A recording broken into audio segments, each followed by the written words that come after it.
Hello everyone, welcome back to Study with Soumya. I hope you are all doing great and your sales executive preparation is on track. This is part 3 of our copyright law series under ECIPL.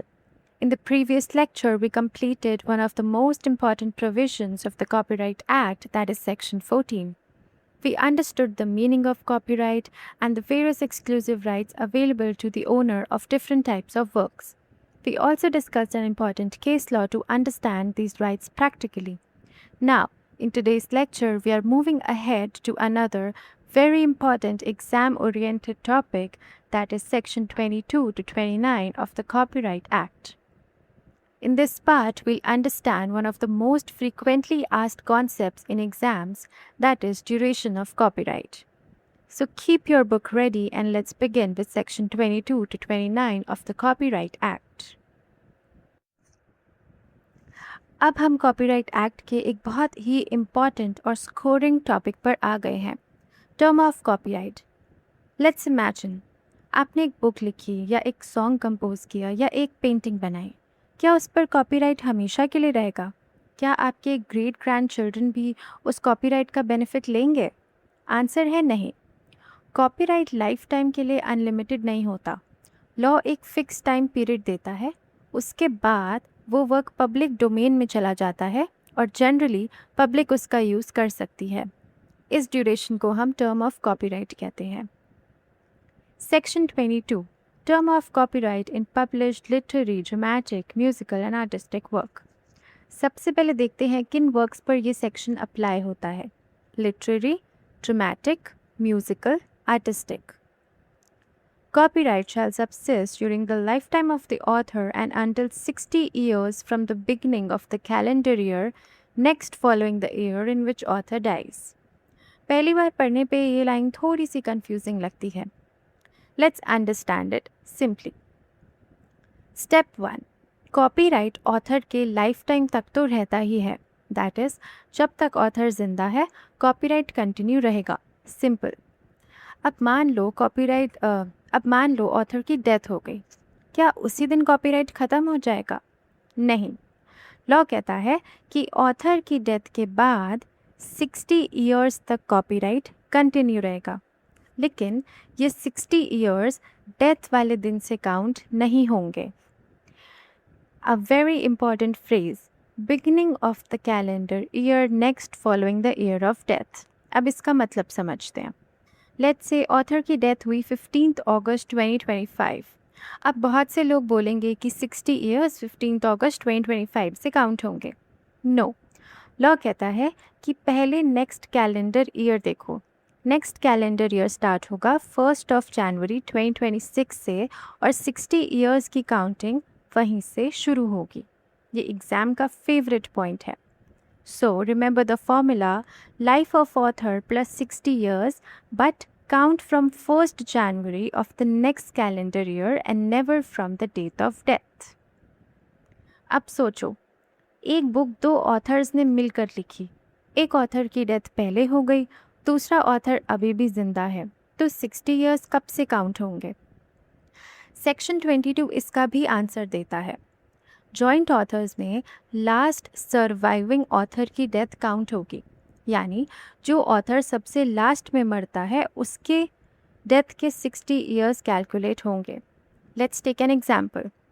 Let's say author A dies in 2028 and author B dies in 2035, तो copyright कब तक चलेगा?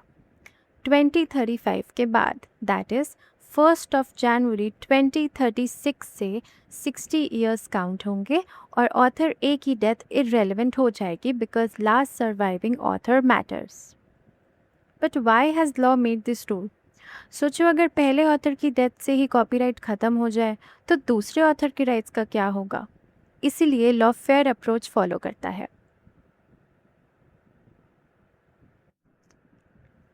Next is Section 23, Term of Copyright in Anonymous and Pseudonymous Work. अब एक interesting situation देखते हैं। मान लो किसी ऑथर ने अपना नाम ही डिस्क्लोज नहीं करा या असली नाम की जगह फेक नेम यूज़ किया, तो कॉपीराइट कितने ईयर्स तक चलेगा? अनोनिमस वर्क, अनोनिमस का मतलब ऑथर का नाम ही डिस्क्लोज नहीं हुआ। फॉर एग्जाम्पल बुक पब्लिश हुई बट उसमें नाम लिखा ही नहीं। सूडोनॉमस। सूडोनॉमस का मतलब ओरिजिनल नाम की जगह पेन नेम या फेक नेम यूज़ करना। लेट्स से कोई ऑथर अपने नाम की जगह मिस्ट्री राइटर के नाम से बुक पब्लिश करे, दैट इज़ सूडोनॉमस वर्क। अगर ऑथर की आइडेंटिटी अननोन है तो कॉपीराइट चलेगा 60 years from the beginning of the calendar year next following the year of first publication. Notice the difference, यहाँ डेथ काउंट नहीं होगी, यहाँ पब्लिकेशन काउंट होगी। Let's say book anonymously publish हुई जुलाई 2025, तो 60 years कब से काउंट होंगे? 1st of January 2026 से। सिंपल। Now we have a proviso that is an important exception. सोचो, बुक अनोनिमस पब्लिश हुई लेकिन 10 years बाद ऑथर खुद सामने आ गया, अब क्या होगा?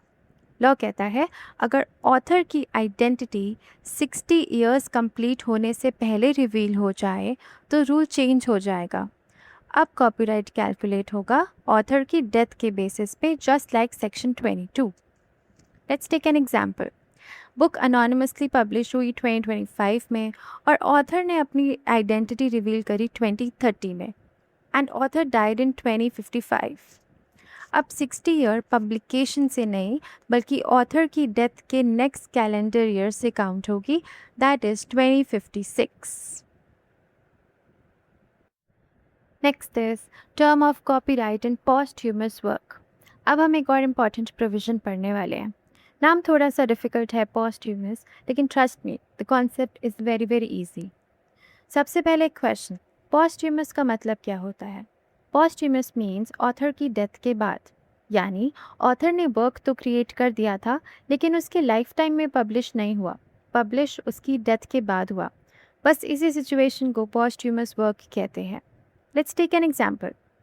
मान लो एक फेमस राइटर ने एक नावल लिखी, नावल कंप्लीट हो गई लेकिन किसी रीज़न से वो पब्लिश नहीं हो पाई। उसके बाद ऑथर की डेथ हो गई। 2 years बाद उसके फैमिली मेम्बर्स ने वो नावल पब्लिश कर दी। अब क्वेश्चन है कि कॉपीराइट कितने साल तक चलेगा? सेक्शन 24 इसी का आंसर देता है। अगर लिटरेरी, ड्रामेटिक, म्यूज़िकल वर्क या इंग्रेविंग ऑथर की डेथ के टाइम तक पब्लिश नहीं हुआ था और बाद में पब्लिश हुआ तो कॉपीराइट का टर्म पब्लिकेशन के बेसिस पर कैलकुलेट होगा। इसको सिर्फ एक लाइन में याद रखते हैं, डेथ से पहले पब्लिश नहीं हुआ और डेथ के बाद पब्लिश हुआ तो पोस्टह्यूमस वर्क है। और लॉ कहता है कि कॉपीराइट चलेगा 60 years तक from the beginning of the calendar year next following the year in which the work is first publish. यहाँ डेथ से कैलकुलेशन नहीं होगी, पब्लिकेशन से कैलकुलेशन होगी। Let's take an example. Let's say author died in 2025, book publish हुई 2028 में। अब 60 years कब से काउंट होंगे? 1st of January 2029 से, ना कि 25 से। ये एग्ज़ाम का फेवरेट पॉइंट है। अब मान लो बुक 2 ऑथर्स ने मिलकर लिखी, एक ऑथर पहले एक्सपायर हो गया, दूसरा ऑथर बाद में, और बुक पब्लिश ही नहीं हुई, तो लॉ किस ऑथर को कंसिडर करेगा? Last surviving author. उसकी डेथ के बाद अगर वर्क पब्लिश होता है तब सेक्शन 24 अप्लाई होगा। एक और इंटरेस्टिंग पॉइंट है, मान लो ओरिजिनल वर्क पब्लिश ही नहीं हुआ लेकिन उसका अडेप्टेशन पहले पब्लिश हो गया, तो कॉपीराइट की काउंटिंग अडेप्टेशन के पब्लिकेशन से स्टार्ट होगी। Let's take an example. Let's say original novel publish नहीं हुई लेकिन उस नॉवल पर बेस्ड स्टेज प्ले पहले परफॉर्म हो गया या अडेप्टेशन पहले पब्लिश हो गई, तो लॉ उस अर्लियर पब्लिकेशन को कंसिडर करेगा। But when is a work deemed to be published? ये एग्ज़ाम का एक हिडन पॉइंट है। लॉ कहता है सिर्फ बुक प्रिंट होना ही पब्लिकेशन नहीं होता, कुछ और सिचुएशंस भी पब्लिकेशन मानी जाती हैं। First is public performance. मान लो किसी ऑथर ने एक ड्रामा लिखा, बुक पब्लिश नहीं हुई लेकिन उस ड्रामा को पब्लिक स्टेज पर परफॉर्म कर दिया गया। लॉ कहता है कि यह पब्लिकेशन माना जा सकता है। Next is sound recording sold to the public. मान लो एक म्यूज़िकल वर्क है, बुक पब्लिश हुई नहीं लेकिन उसका सॉन्ग रिकॉर्ड करके पब्लिक को बेच दिया गया या सेल के लिए ऑफर कर दिया गया। लॉ कहता है ये भी पब्लिकेशन माना जाएगा। But why has the law made this rule? अब सोचो, अगर पब्लिक ऑलरेडी उस वर्क को एक्सेस कर रही है, चाहे परफॉर्मेंस के थ्रू हो या साउंड रिकॉर्डिंग के थ्रू, तो प्रैक्टिकली वर्क पब्लिक डोमेन में आ चुका है, इसलिए लॉ उसे पब्लिकेशन ट्रीट करता है।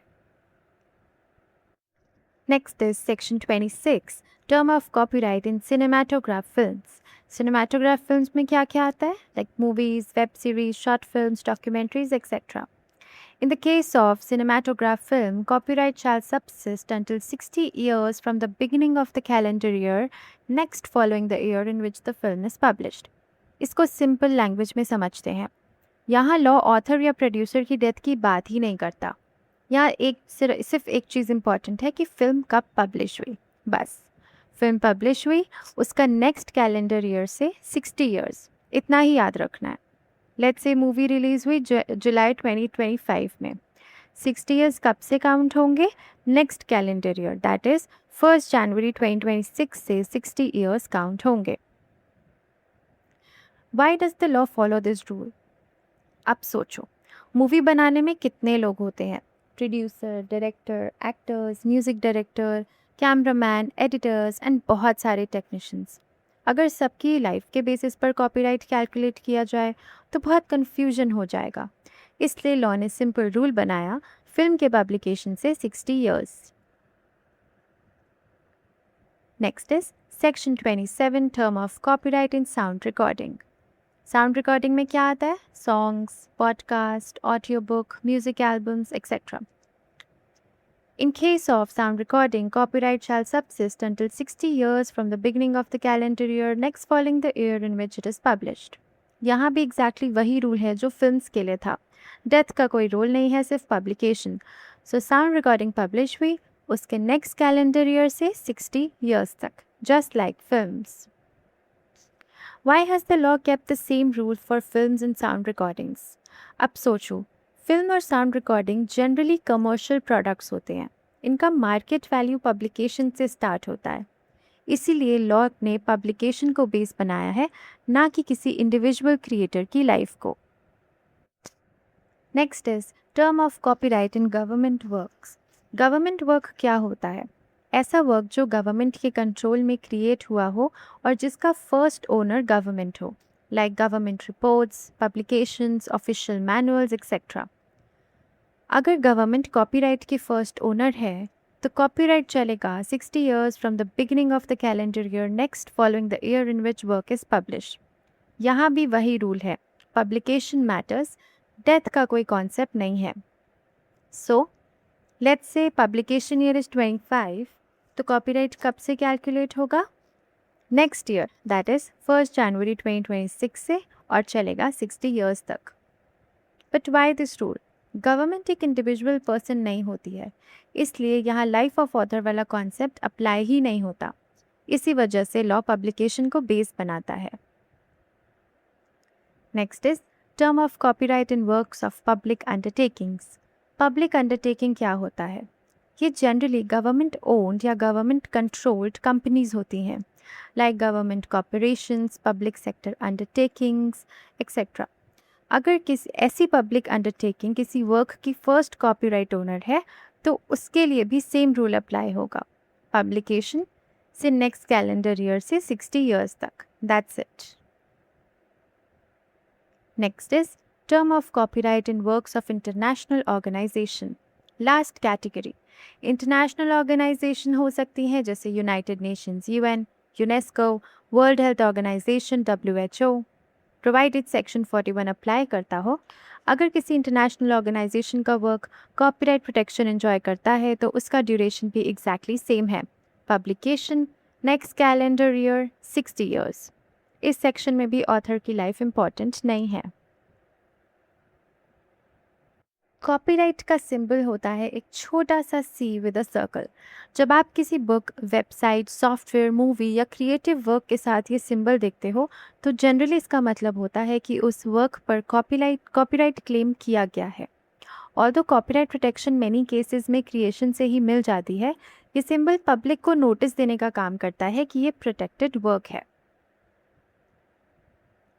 So, with this, we have successfully completed one of the most important and scoring topics of Copyright Act, that is Section 22 to 29, which deals with term of copyright.